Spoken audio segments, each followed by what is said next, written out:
SBL Games. Today we're just going to quickly cover how to safely and correctly remove the X-clamps.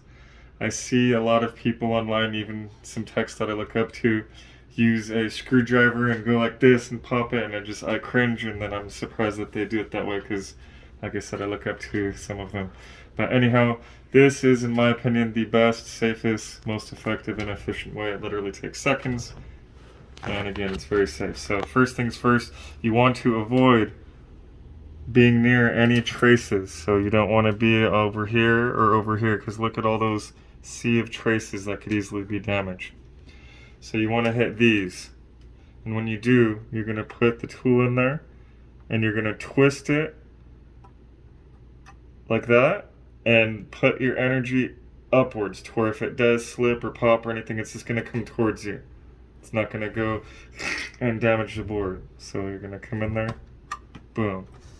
Then you're going to come in here, boom, and just like that. And that comes off. And just like that. Within seconds you're in. It's safe. You didn't risk damaging anything. And you can move forward with whatever repair you're doing. Alright, Steve with SBL Games signing off.